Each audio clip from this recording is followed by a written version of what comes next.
एक 2 दिवसापूर्वी पुण्यामध्ये जी भयानक घटना घडली, कारण आमच्या महिला असुरक्षित आहे।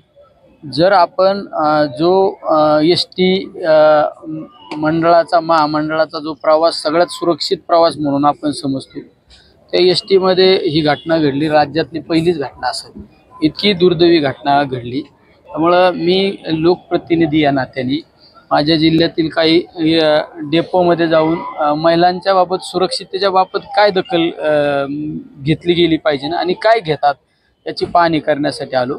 म्हणजे आमच्या एसटी मध्ये काम करणाऱ्या कर्मचाऱ्यांना सुद्धा सुखसुविधा नाही।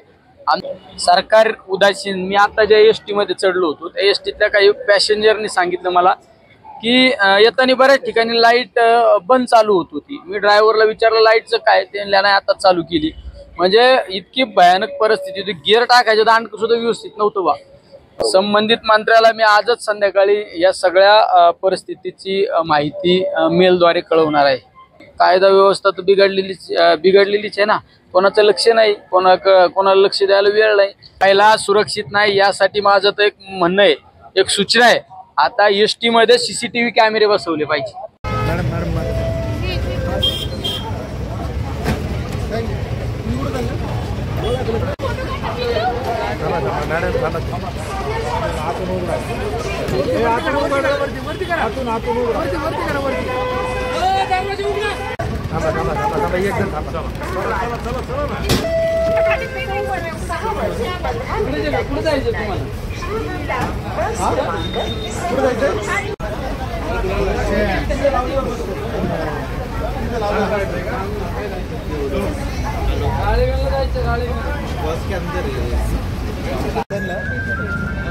योगीराज भाऊ थोड़ा से आना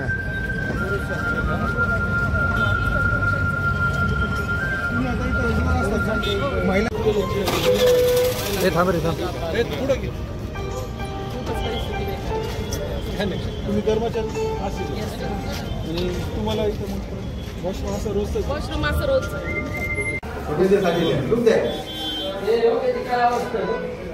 लाईट मारू फ्लॅश मारू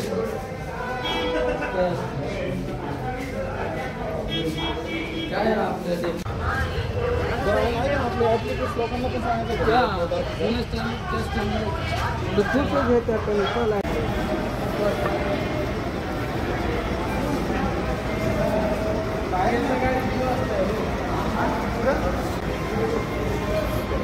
sir sir sir sir sir sir sir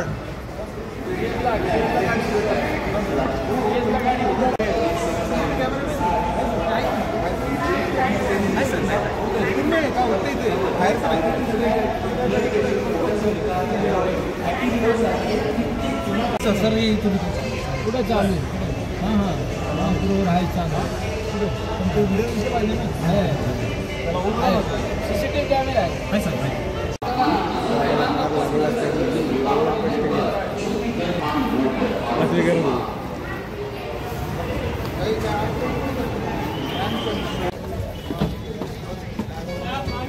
थांब रे थांब थांब मना थांब, घाई नको करू।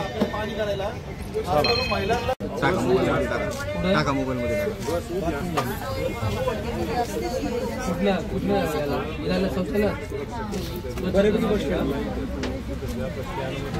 सगळ्यात महत्वाचा प्रश्न आहे शौचालय व्यवस्थित नाही। ड्रायव्हर साहेब हाय सर, हाय एक्स्ट्रा लाईट चालू करून द्या तुम्ही। सर्व प्रवाशांना महत्त्वाची सूचना। नमस्कार। अशाच माहितीसाठी मराठी प्रिंट यूट्यूब चॅनलला सबस्क्राईब करा व नोटिफिकेशनसाठी बेल आयकॉनवर क्लिक करा।